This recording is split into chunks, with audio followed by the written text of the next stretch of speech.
다큐멘터리 역사를 찾아서 제693편 터전을 잃은 백성들이 도적이 되었다.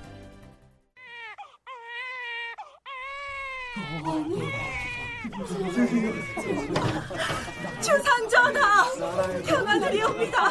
왕자님이 탄생하셨사옵니다. 주상전하, 평안을이옵니다. 원자가 태어났구나. 이 어찌 만백성이 축하할 일이 아니겠는가? 가히 기쁘고도 기쁘도다. 자, 이때가 언제였냐 하면요, 서기론 1551년에 해당하는 명종 6년 5월 28일이었습니다. 그러니까 명종이 만 17세가 되던 해에 원자가 태어난 것이죠. 장차 왕위를 이을 왕세자를 일컬어서 나라 국자에 근본 본자를 써서 국본이라고 했으니 왕실은 물론 나라 전체의 경사가 아닐 수가 없었습니다. 그로부터 4년 반쯤이 지난 명종 10년 윤 11월, 주상전하, 생각하건대 천하의 모든 일 중에 원자를 보양하는 것보다 더 큰 일이 없사옵고, 천하의 모든 예 중에 세자를 책봉하는 것보다 더 중한 일이 없사옵니다. 신들이 삼가 원자를 보건대 타고나신 자질이 뛰어나서 지금 5세인데도 불구하고 영명하고 슬기로운 자질이 이미 나타났으니 실로 종묘사직에 한없는 경사이옵니다. 하운데 보양하는 도를 아직 거행하지 아니하고 책봉하는 예를 아직 거행하지 않으시니 신들은 이해할 수가 없사옵니다. 멀리서 인용할 것도 없이 인종은 춘추 4세에 보양할 재상을 뽑았고 6세가 되던 해에 세자 책봉의 예를 올렸사옵니다. 하운데 원자가 벌써 5세가 되었사옵니다. 전하, 보양이라는 것이 어찌 외고 읽는 데에 그칠 뿐이겠사옵니까? 만일 세자 보양이 외거나 읽는 데 그치는 것이라면 글 잘하는 궁인이나 내시한테 맡겨도 될 것이옵니다. 그것이 아니기에 방정한 사람을 뽑아서 보양하는 임무를 맡기는 것이옵니다. 보양은 글자 그대로는 보호하고 기른다 하는 뜻이지만 여기에서는 교육을 의미합니다. 원자를 가르칠 스승을 빨리 정해서 공부를 시키고 아울러 세자 책봉도 서둘러 달라, 이런 뜻이죠. 원자의 보양을 과인이 어찌 생각하지 않았겠는가? 다만 원자가 아직 대역을 치르지 않았으니 미룬 것이다. 책봉하는 예는 옛 규례가 있으니 그것을 참작해서 시행할 것이다. 여기에서 명종은 원자가 아직은 대역을 치르지 않았다라고 했습니다. 우리 속담에요, 대역 소역 다 치러야 내 자식이다 하는 말이 있습니다. 대역은 천연두를 일컫고 소역은 홍역을 말합니다.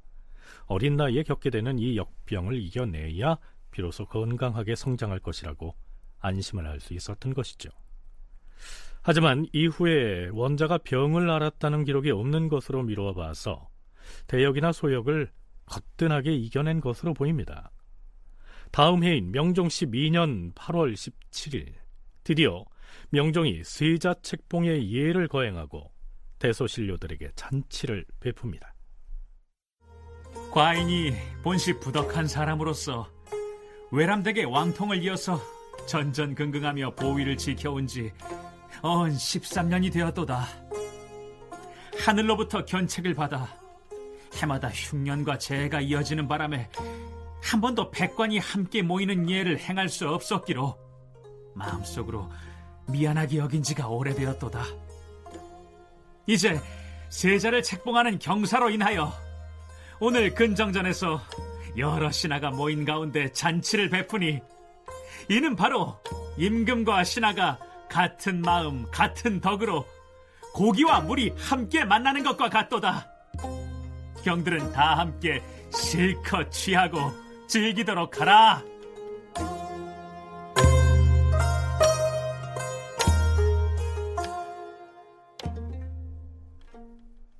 그리고 세자가 10살이 되던 명종 15년 7월, 전참봉 황대임의 딸을 세자빈으로 삼았다. 황대임은 안함의 매부이고 안함의 양자 안덕대는 윤원영의 사위이다. 윤원영이 힘껏 주장하여 정원을 하였는데 황씨가 고질병이 있다는 사실을 숨겼다. 윤원영이 자신의 권력 기반을 강화하려는 목적으로 사위 집안의 여식을 세자 비인으로 선택해서 정혼례를 했다는 얘기입니다. 그것은 그저 혼처를 정한다는 의미의 정혼례였을 뿐 가례를 올린 것은 아니었죠. 그런데요, 이 황대임의 집안에서 자꾸만 가례를 미룹니다. 사실은 지병을 앓고 있었는데 윤원영이 그걸 숨기고 우격다짐으로 정혼을 하게 했던 것이죠. 결국엔 1년여 뒤인 명종 16년 7월 21일 호군 윤옥의 딸로 세자빈을 교체해서 가례를 올립니다. 그리고 결혼한 지 2년 남짓 지난 명종 18년 9월 20일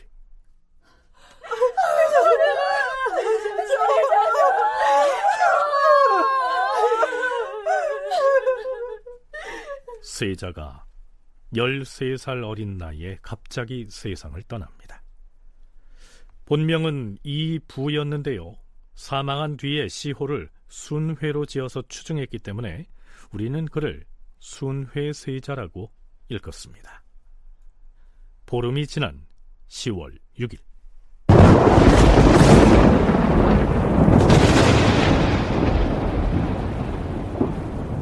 때 아닌 천둥번개가 심하게 치자 명종은 깜짝 놀라서 바른 마을을 널리 구한다는 의미의 구원교지를 내리게 됩니다. 명종은 교지에서 이렇게 한탄하죠. 이러한 이변은 공연히 생기는 것이 아니고 반드시 이를 부른 원인이 있을 터인데 곰곰이 그 허물을 생각해 보았지만 단서를 알지 못하겠노라. 뜻하지 않게 세자를 잃어서 슬픈 마음이 깊고도 간절한데 하늘이 재앙의 조짐을 보이니 이를 물리칠 방법을 알지 못하겠도다. 임금의 마음은 만 가지 교화의 근원이 되는 것인데 바르지 못함이 있어서인가? 조정은 사방의 법칙이 되는 곳인데 정숙하지 못함이 있어서인가? 선비들의 기계가 억눌리고 공론이 막혀서인가? 염치의 도가 없어지고 뇌물이 성행해서인가? 탐과 놀이들이 자리에 앉아 가렴주구를 심하게 해서인가? 과인은 그 원인을 알지 못하여 대소신료들에게 자문을 구하니 각자 마음속에 있는 생각을 펴서 나에게 그 방법을 일러주되 숨김없이 지적하고 힐책하여 내가 미치지 못한 바를 갈고 닦도록 하라. 자, 그런데요, 광해군 때 김시양이 쓴 부계기문이라고 하는 문집을 보면 이런 내용이 올라 있습니다. 임금은 어린 나이에 왕위에 올랐으므로 조정 권력이 대비에게 있었으며 간신들이 국정을 마음대로 하였다. 따라서 임금은 을사년의 사화가 일어났을 때 그 내막을 알지도 못하였다. 그런데 세자가 13살 어린 나이에 죽으니 매우 애통해하다가 이렇게 단식하였다. 이제 와서 슬피 온들 뭘 하겠는가? 을사년에 충량한 신하들이 죄 없이 떼죽음을 하였어도 임금의 자리에 있던 내가 말리지 못하였으니 나의 집에서 어찌 대대로 왕위가 이어질 수 있겠는가?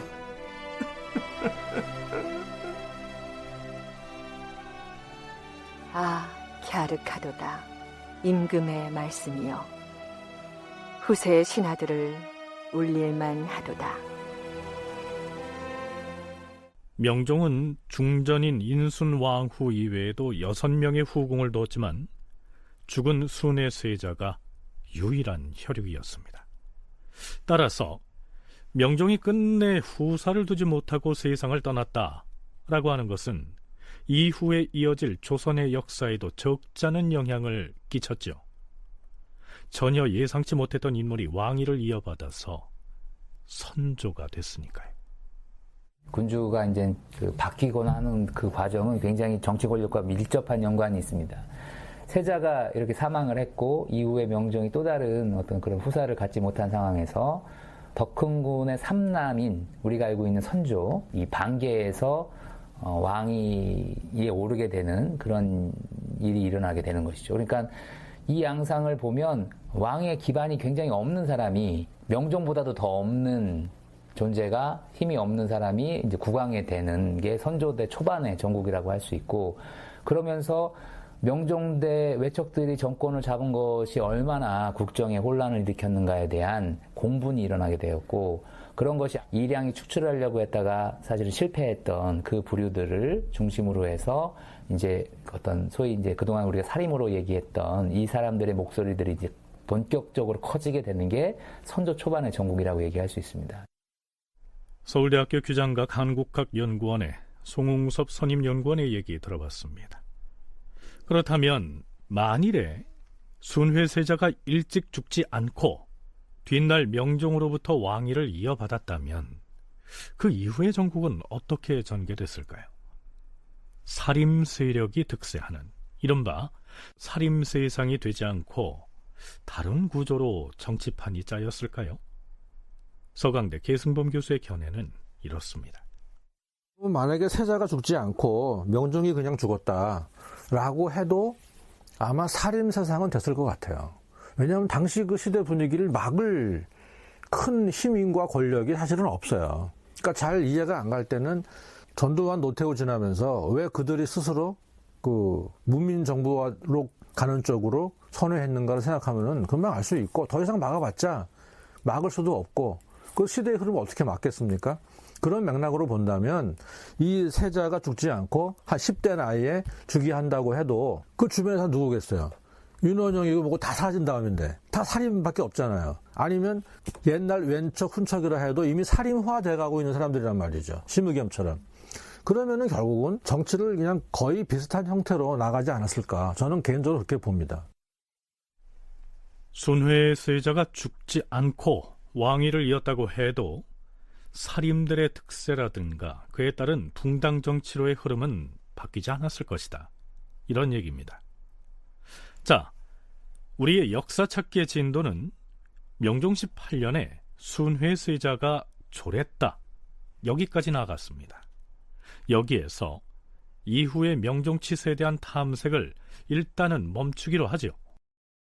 명종 14년 3월로 거슬러 올라가 볼까요? 주상전하, 개성부에서 아랜 바에 따르면 요사이 많은 도적들이 개성부의 성곽 바로 아래 마을까지 몰려들어서 주민을 살해하는 일이 매우 잦다 하옵니다. 그런데도 사람들은 보복이 두려워 감히 고발을 하지 못하고 있다 하옵니다.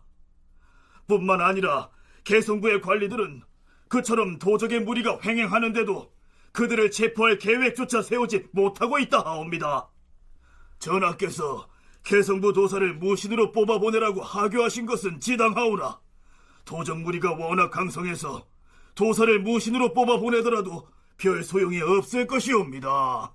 전하, 지난번 황해도에 본거지를 둔 임꺽정을 추적할 때 겨우 군사 20명만을 주어 보냈다가 인솔자가 살해당한 일이 있었사옵니다. 그리고 다시 한번 군사를 동원해서 임꺽정 무리를 포위했을 때에도 인솔자인 이역근마저 도적이 쏜 7대의 화살을 맞고 죽고 말았사옵니다. 이는 매우 놀라운 일이옵니다. 자, 임꺽정 들어보셨지요? 여러분은 임꺽정을 어떤 인물로 기억하고 있습니까? 홍명희의 소설에 나오는 그 주인공처럼 역사 속의 임꺽정 역시 의로운 도적, 즉 의적일까요? 명종 14년 이 임꺽정의 이름이 처음으로 실록에 등장합니다. 잠깐 출몰했다가 관군에 의해서 토벌되는 여느 도적과는 달리 이 임꺽정과 그 무리는 무려 3년 동안이나 관군을 따돌리거나 제압하고 심지어는 서울 도성까지 드나드는 등 맹활약을 하지요. 그래서 이 임꺽정의 이야기를 따로 다루기 위해서 그에 관한 이야기를 잠시 미루어 두었습니다. 그런데요, 이 임꺽정 일당은 황해도를 근거지로 활동했던 한 무리의 도적이었지만 명종 때에는 전국에 걸쳐서 무수한 도적의 무리가 출몰한 것으로 실록에 나타나고 있습니다. 조선 명종 때 군도의 발생 배경과 활동의 특징이라는 논문의 저자 한희숙은 해당 논문에서 이렇게 기술하고 있습니다. 참고로 여기에서 무리 군자를 쓰는 군도란 도적대, 도적 집단 이런 의미로 쓰인 말입니다. 조선시대 군도의 활동은 사회 변화에 조응하여 나타난 일종의 원초적 반란이었다. 명종 통치 연간에 이르면 군도의 활동은 이전 시기에 비해 더욱 활발해지고 또 전국적으로 이어지고 있었다. 도성 안팎에서도 도적 활동이 심각해서 도적이 사대부 집에 침입하여 약탈하고 인명을 상해하거나 방화하는 경우도 있었다. 경기도는 용인의 진위에서 특히 도적이 치성하여 도로가 통하지 못했고 황해도에서는 임꺽정의 난이 가장 큰 저항이었다. 자, 그렇다면 왜 하필 명종 때에 이처럼 전국적으로 도적이 들끓었을까요? 임꺽정의 활동을 추적하기 전에 먼저 이 시기 도적이 치성하게 된 사회 경제적 배경을 이모저모로 짚어보도록 하겠습니다. 명종 즉위 초인 명종 원년 2월 21일의 기사 한 꼭지를 살펴보지요. 명종과 조정 대신이 이런 얘기를 주고받습니다. 전하, 근래 해마다 기근이 들어서 도적이 매우 성한데 후서 지방과 영남 지방이 더욱 심하옵니다. 명화적이 방자하게 날뛰면서 살인과 약탈을 거리낌 없이 하고 있으니 이는 모두 장씨를 금하지 않는 데서 연유된 것이옵니다. 장씨의 설립이 전라도는 예전부터 있었지만 경상도와 충청도는 설립된 지 오래지 않으니 이를 일절 금하여서 도적의 근심이 없게 하시옵소서. 도적이 일어나는 일은 참으로 염려스럽다. 장씨를 금단하는 문제는 대신에게 다시 의논하라. 네, 장씨는 시장인데요. 장씨와 관련해서는 나중에 살펴보겠습니다. 명종 2년 4월의 실록 기사에서는 한양도성에 도적이 출몰했다는 기사도 등장합니다. 전하, 근래에 도적의 출몰이 전에 비하여 매우 심한 실정이옵니다. 사나운 강도가 무리를 지어 대낮에 강도짓을 감행하는 일은 먼 외방에서는 허다한 일이었사옵니다. 하오나 도성 안팎 곳곳에서 강도짓을 감행하여 사람을 해치고 죽이고 하는 일이 잇따라 일어난 것은 전에는 없던 일로서 매우 놀라운 일이옵니다. 그런데 포도관 등이 그 강도와 도적들을 잡을 생각을 하지 않고 있사옵니다. 평시에 적극 조치해서 도적을 금지시키지도 못할 뿐만 아니라 이미 도적이 발생한 뒤에도 힘써 수색하여 기어코 잡고야 말겠다는 생각조차 하지 않고 있사옵니다. 국가가 포도청을 따로 설치한 것은 포도관들에게 부여하는 임무가 가볍지 않기 때문이온데 직무에 충실하지 않은 죄가 이보다 심할 수가 없사옵니다. 그러하옵니다, 전하.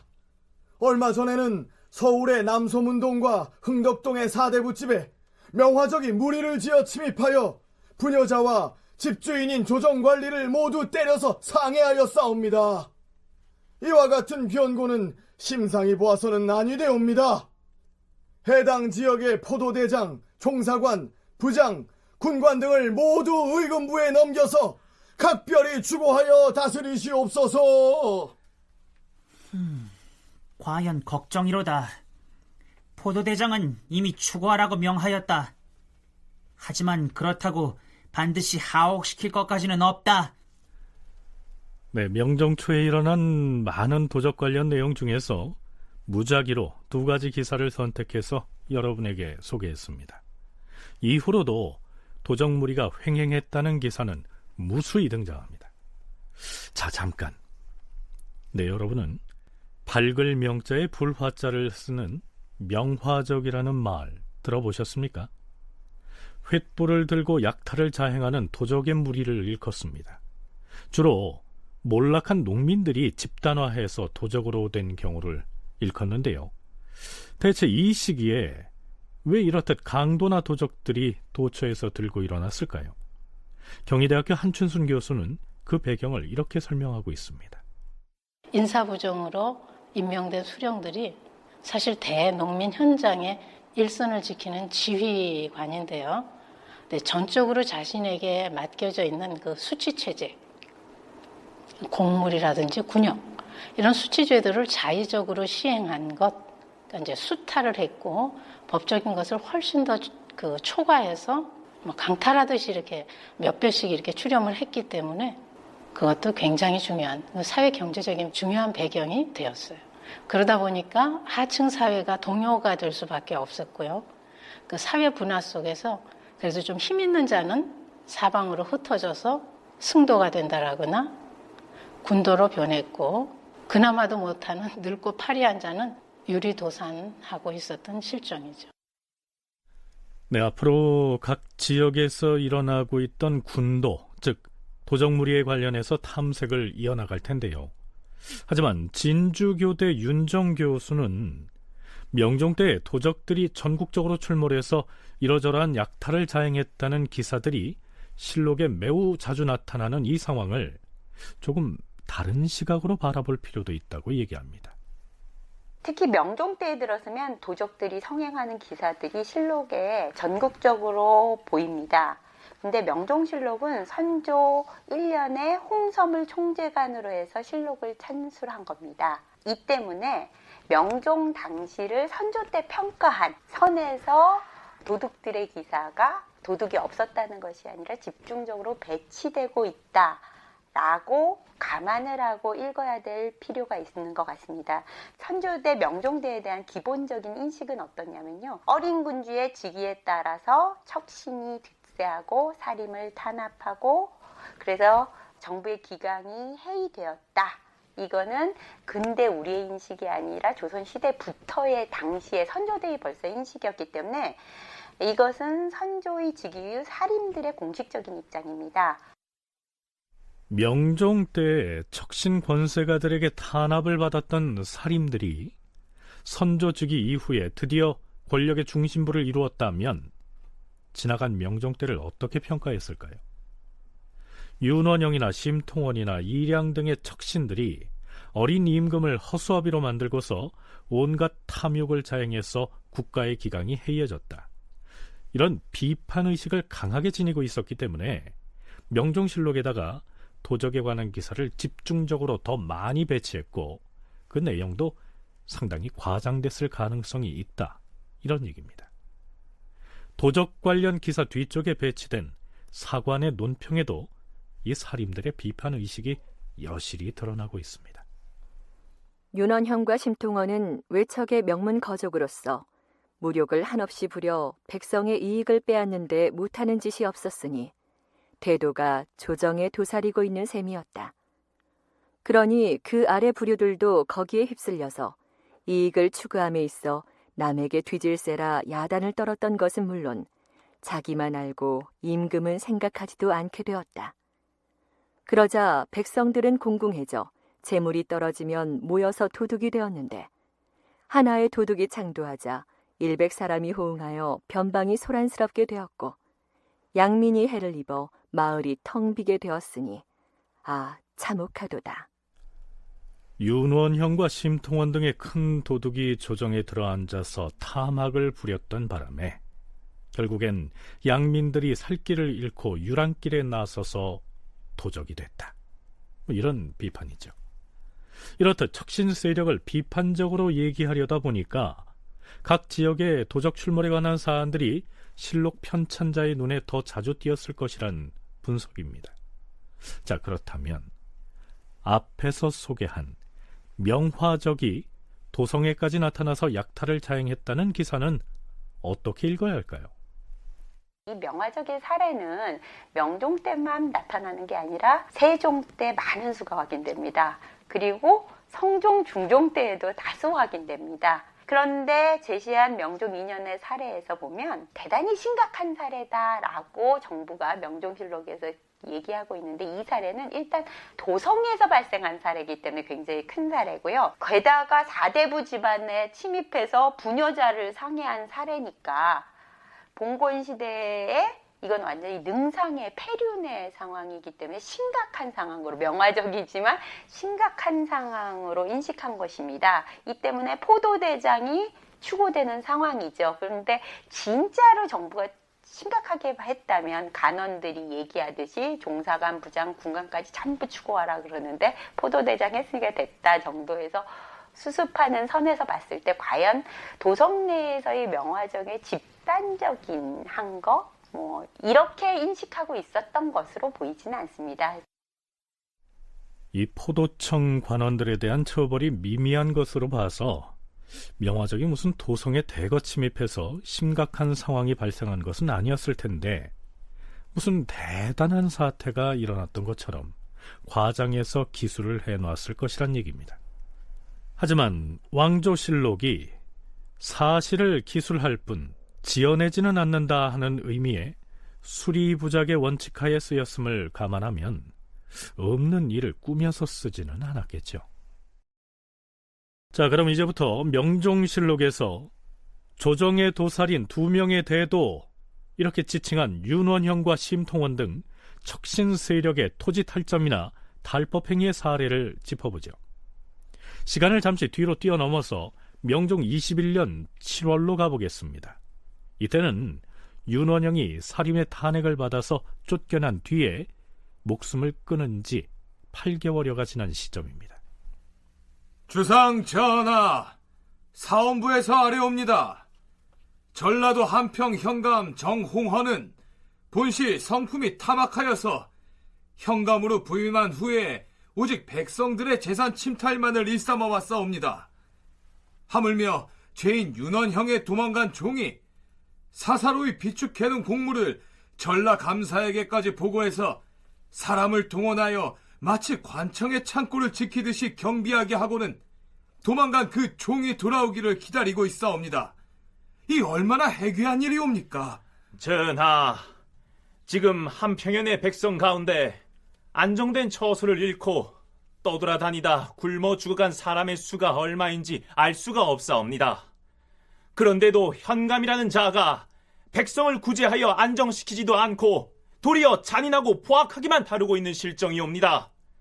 그러면서도 죄를 피하여 도망친 윤헌영의 종의 집만은 혹시 무슨 일이 생길까 염려하여 굳게 지키고 있으니 그의 마음씀과 하는 짓이 매우 무지하옵니다.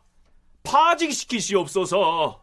또한 전라감사 유창문은 한평 현감 정홍헌을 즉시 치죄하지 아니하고 도리어 윤원영의 종이 두고 간 공물을 지키도록 지시하였으니 사안의 대체를 너무도 모른다 하겠사옵니다. 그를 추구하도록 하시옵고 지금 그들이 지키고 있는 공물은 모두 국가의 재산으로 속공하게 하시옵소서. 자, 이게 무슨 얘기일까요? 여기에는요, 윤원형뿐만 아니라 문정왕후의 2딸, 즉 공주 2사람도 관련이 되어 있습니다. 자, 우선 한춘순 교수의 얘기부터 들어보시죠. 권력이 있기 때문에 민전을 강탈하는 거예요. 수많은 그 하속들이 있기 때문에 그 사례로는 한평 사례가 나오죠. 근데 그 한평의 사례는 더욱더 재밌는 것이 그 공주 둘하고 그 한평의 기름진 땅을 빼앗아서 경작을 했거든요. 근데 이제 문정왕후 사후에 윤원영이 패망을 하게 됐잖아요. 그랬음에도 그 아랫지역이기 때문에 그의 위세 때문에 도망간 종, 그 하속들의 사곡을 마치 관고를 지키듯이 백성들을 시켜서 그걸 지키게 하는 거예요. 돌아오질 않았죠.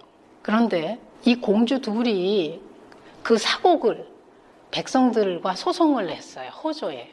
이제 자기 거라고. 원래 강탈해서 했으니까 자기 게 아니잖아요. 그리고 이렇게 강탈을 했던 그 장본인이 사라졌으면 그거는 원래 백성들의 걸로 환원이 돼야 그게 맞는데.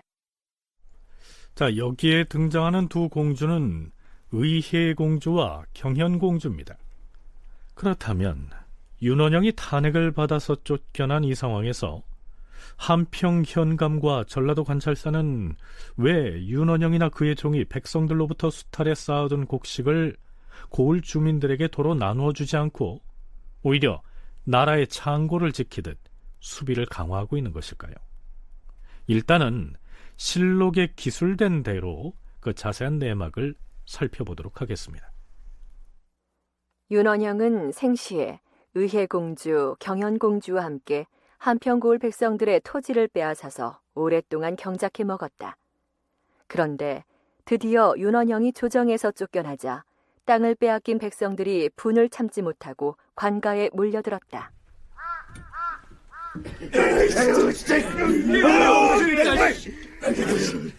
이 집이 바로 윤원영이 앞잡이 노릇을 하면서 우리 전담을 빼앗던 그놈 집이랬다. 맞아. 이놈들이 전담만 빼앗은 게 우리가 봄 가을로 불려다니면서 수년 동안 노역에 시달린 그 품삯 이제 받아내야지. 당연히 받아내. 이제부터 윤원영의 뒷배를 믿고 우리를 못살게 굴었던 놈들을 다 찾아다니면서 요자를 내자고.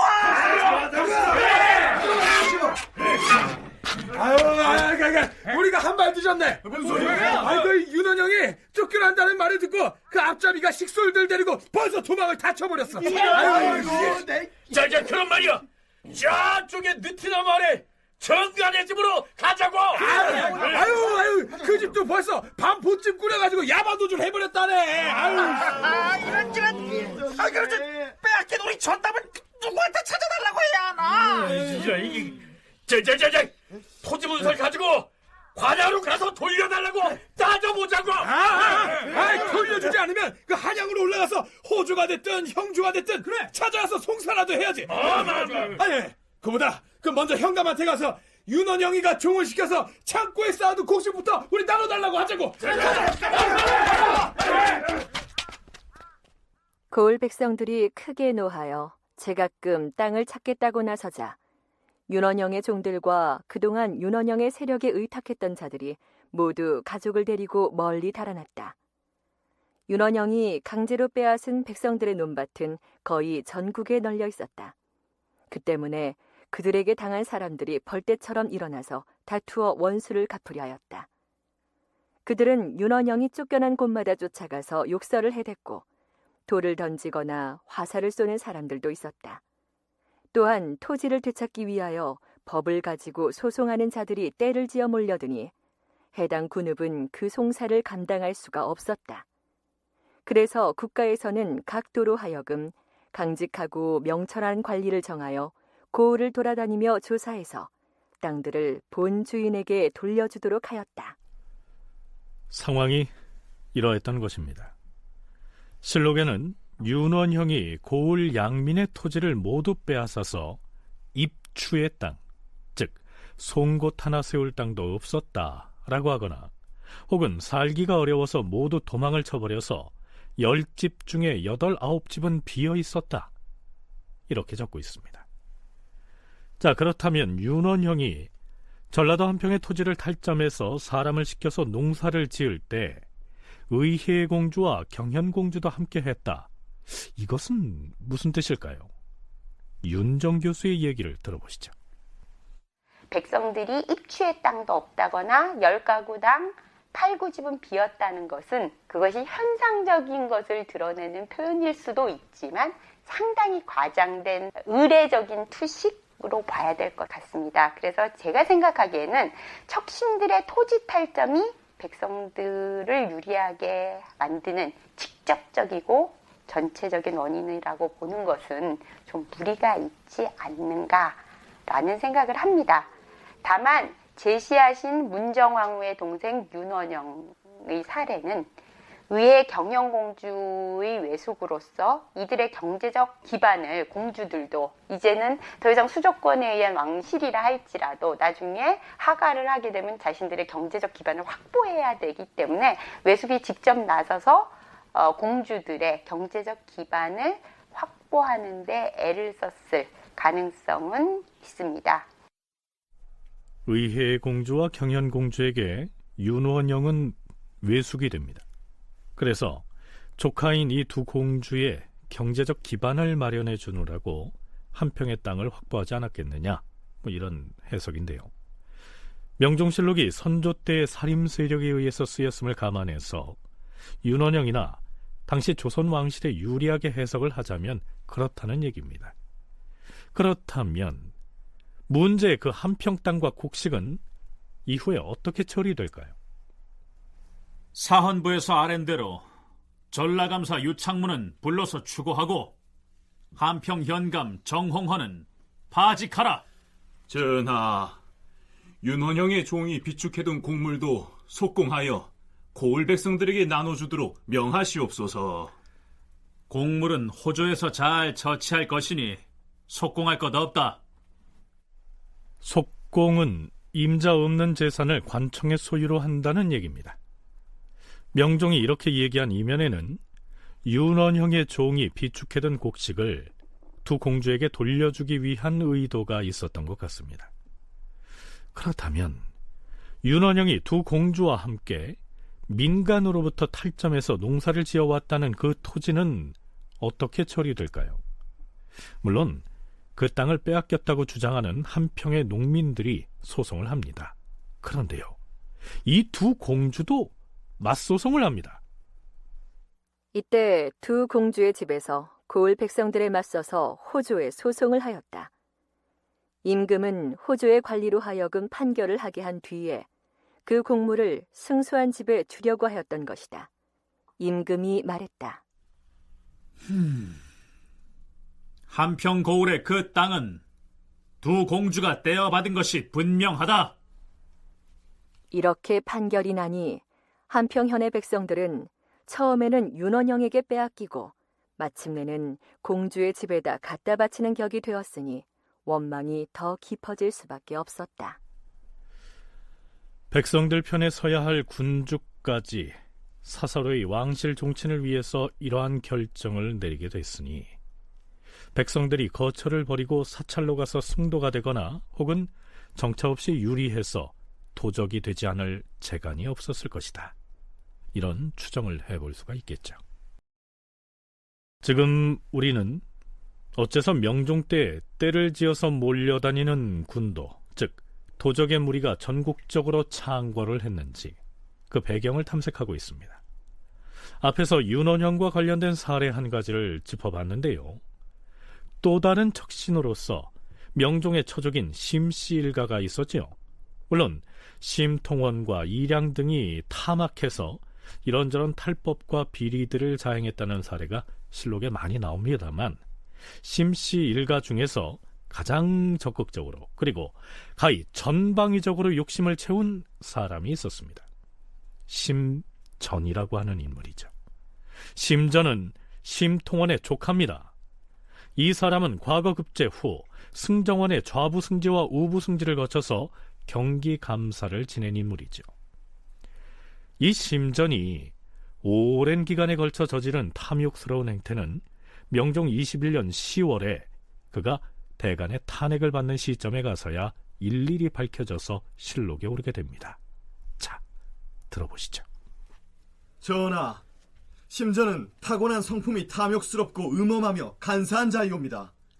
거기에다 시기심이 많고 모질어서 남을 잔인하게 해치기도 했사온데 전하의 외척이 되면서부터는 그 위세를 믿고 기탄 없이 기세를 부려서 간사한 꾀로 남을 속이고 은밀하게 나쁜 짓을 하는 것이 끝도 없었사옵니다. 전하, 심전은 평소에 스스로 내놓고 말하기를 내가 아들, 딸을 연함은 명이나 두었는데 만일 재산을 모아두지 않는다면은 누가 그들의 생업을 마련해 주겠는가? 그러면서 밤낮으로 꾀한다는 것이 남의 것을 약탈하여 제 몸 살찌우기만을 힘쓰는 것이었고 기회를 엿봐 이익을 노리는 수완은 장사꾼도 따라갈 수가 없었사옵니다. 게다가 사람을 죽이고 재물을 빼앗는가 하면 도적질까지도 기꺼이 하였사옵니다. 심전이 사람들로부터 뇌물을 받은 것과 관청의 창고에 보관된 물품을 도둑질한 사례는 이루다 기록할 수조차 없이 많사옵니다. 게다가 서울의 송현의 집을 지으면서는 일부러 시끄럽게 하여 이웃을 편안히 살 수 없게 만든 다음 이웃 사람이 이사를 가려고 하면 다른 사람이 구입할 수 없도록 방해를 하여서 마침내 이웃집을 싼 값으로 산 일이 있사옵니다. 심전이 남성에 있는 집을 살 때는 이런 일도 있었사옵니다. 처음에는 좋은 흥정으로 값을 넉넉하게 주겠다고 꾀고는 정작 문서를 작성한 뒤에는 막무가내로 값을 깎아 지불하고서 그 집주인을 매우 핍박하였사옵니다. 그래서 집주인은 분하고 원통한 나머지 병이 나서 피를 토하며 죽고 그의 아내는 어린 아들을 데리고 통곡하면서 의지할 데 없이 전전하였으나 심전은 아무렇지도 않다는 듯 느긋하게 지내며 집을 차지하게 된 것만을 다행으로 여겼사옵니다. 그뿐이 아니었사옵니다. 마포에 기름진 땅이 있었는데 일단 감언 이솔로 주인을 꾀었으나 그의 뜻을 따르지 않자 없는 죄를 얽어 씌워서 온 가족을 잡아다가 여러 달을 가둬놓음으로써 집안이 망하고 재산이 바닥나게 한 다음 뇌물을 받고야 석방시켰사옵니다. 그 땅을 차지하고 나서는 또 그 이웃에 사는 과부의 집을 빼앗아서 한꺼번에 몇 채의 집을 다시 지었사옵니다. 이 밖에도 심전은 또 한 채의 집이 있었는데 그 집에 사는 사람은 반드시 창기를 얻어 함께 살게 하였사옵니다. 몇 년이 지나 그 집에 저축이 쌓이고 살림살이가 갖춰지면 문득 없는 죄를 만들어 뒤집어 씌워서는 맨손으로 쫓아내는가 하면 아울러 재산까지 빼앗았사온데 이미 67명이 그렇게 당했다 하옵니다. 창기들을 들이라 한 것은 그들로 하여금 힘써 재물을 모으게 하려는 계획의 일부였사옵니다. 심전이 전주 부윤이었을 적에는 선량한 부자 백성에게 강도의 혐의를 씌워서 혹독한 장형을 가하여 죽인 것이 무려 수십여 집이나 되었사옵니다. 때문에 사람들이 모두 도피해버려서 온 마을이 텅 비자 그 집들을 깨끗이 태워버리고 기름진 전답은 모두 몰수하였는데 관에서 몰수하는 것이라고 하였으나 실상은 모두 자기가 차지하였사옵니다. 또한 심전은 양인의 딸들을 뽑아서 관하로 들어오게 한 다음 강제로 종들에게 시집을 가게 하였사오며 관기 중에서 재주가 있고 얼굴이 예쁜 기생들을 유치해서는 죽었다는 서류를 거짓으로 꾸며 관하에 머물게 하였다가 그대로 서울에 데려온 사람이 많았사옵니다. 때문에 심전이 서울로 돌아올 때 길을 막고서 딸을 부르며 통곡하는 부모들도 있었사옵니다. 심지어는 역참에 좋은 말과 무녀들이 입는 화려한 옷 그리고 사찰의 저축까지도 온갖 부정한 방법으로 빼앗아갔으므로 호남 사람들은 이를 갈며 그의 살점을 먹고 싶어 했다고 하옵니다. 주상전하, 그가 경기 감사였을 때에는 고을에 송사가 있을 경우 당사자가 그에게 뇌물을 바치고 이기게 해달라고 당부했는데도 고을 수령이 따르지 않으면 심전이 고을로 찾아가 문서를 빼앗아 없애기도 하였사오며. 자, 이외에도 실록에는 심전이 저지른 온갖 악행들이 한참이나 더 이어지고 있습니다. 자기가 그 관직에 임했던 그 장소에서 토색질을 하는 거예요. 토색질을 해서 술에 바리바리 싣고 와서 이렇게 자신의 그 부정부패를 드러내는. 그리고 이 사람은 또 심통원, 심뢰, 심전. 그 심연원, 심강하고는 좀 다른 부류예요. 같은 심씨 일문이지만 외척이라는 그 친분과 당파 세력에 의지해서 강가에 둑을 쌓아서 농장을 개간합니다. 이 농장을 개간했다는 건 뭐가 들어가 있느냐면 백성을 아무런 노역의 대가 없이 수령을 통해서 동원한다는 의미가 있는 거예요. 이렇게 개간을 해서 비리를 저질러서 자기의 그 사적인 재산을 늘렸고요.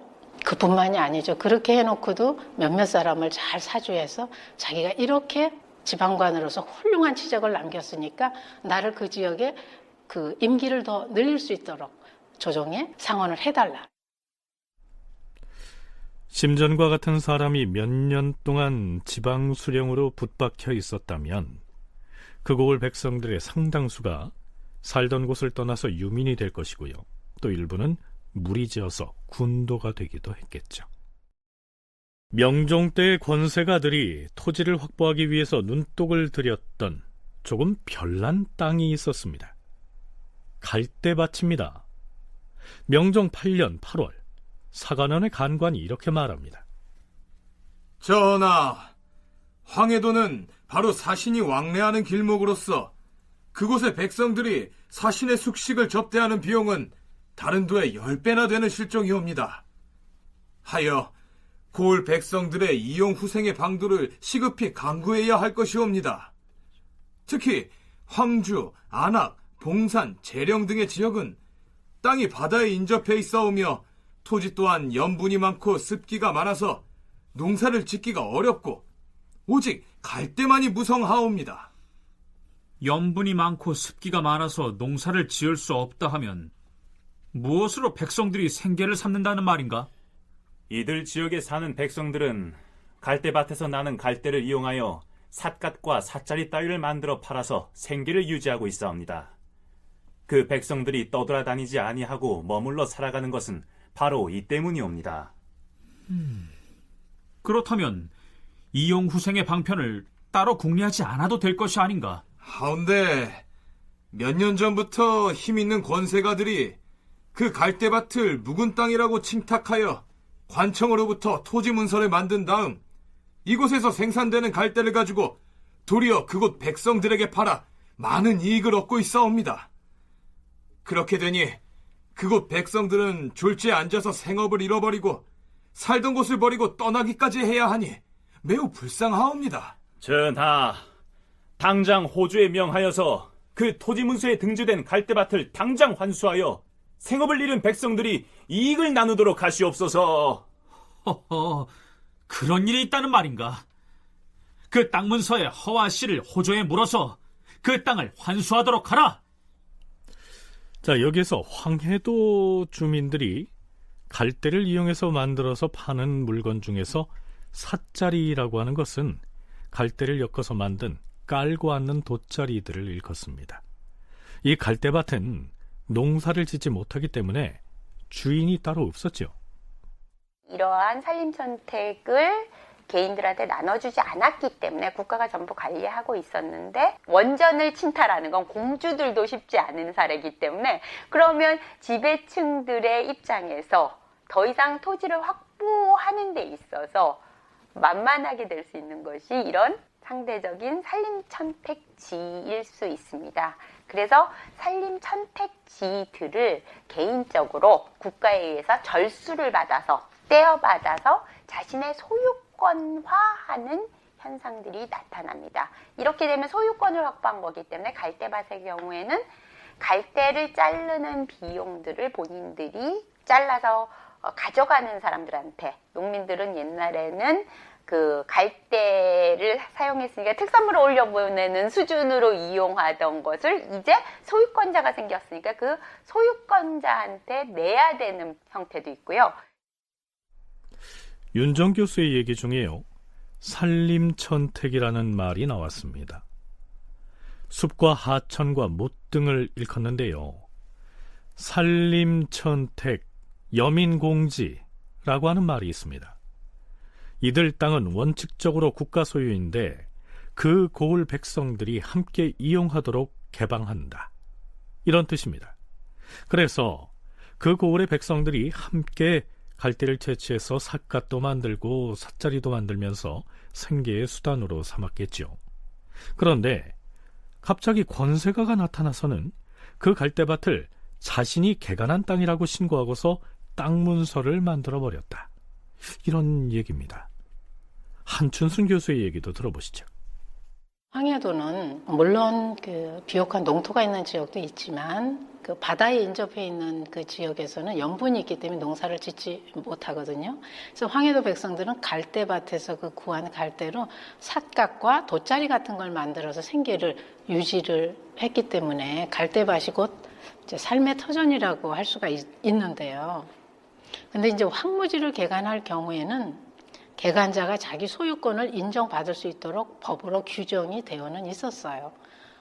근데 이제 그 개간을 해놓고 또 그 개간한 농지에다 뭐 농사를 열심히 짓는다든가 그렇게 하지 않을 우려가 있기 때문에 요즘 말로 하자면 지금 현재도 농지를 소유로만 해놓고 농사를 짓지 않는 것처럼 그 황무지를 개간해서 소유권을 자기에게 돌려놓고 실제로 농사를 짓지 않는, 권세가가 그 갈대밭을 자기가 개간한 농지라고 신고를 하고 땅 문서를 만들게 됐는데요, 물론 농사를 짓지는 못하겠지요.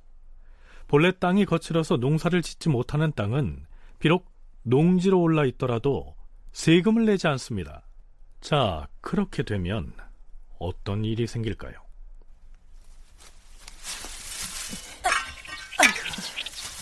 아니, 우리 마을 사람들이 이 갈대밭에서 수십 년 동안 갈대를 베어다가 물건을 만들어 팔았는데 이제 와서 새삼스럽게 무슨 돈을 내라고 하니 이것이 대체 무슨 일이야? 아휴, 이 갈대밭 주인이 나타났대. 이제부터 갈대를 베가려면 그 주인한테 돈을 내고 사가야 한다는 것이요. 아이고 참, 별소리를 다 듣겠네. 아니, 바닷속에서 갑자기 용왕님이 왕님이라도 하셨나? 주인이라니, 누가 주인인데? 저기 그 한양 땅에 사는 높은 양반네가 우리 동네 갈대밭을 여기는 내 땅이다 하고 나라에 신고를 해버렸다네. 그래서 이제부터 그쪽에다 돈을 내고 갈대를 베어서 삿갓을 만들든 삿자리를 만들든 하라, 그 말인가? 아유, 그렇대도.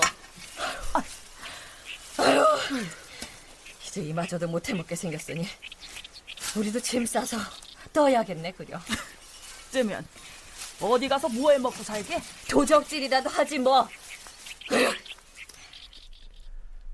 이런저런 이유로 피폐해진 백성들이 삶의 거처를 잃고 유리방랑길을 떠나게 됐고, 그들이 실록에 적힌 바로 그 도둑의 무리, 즉 군도가 된 것이죠.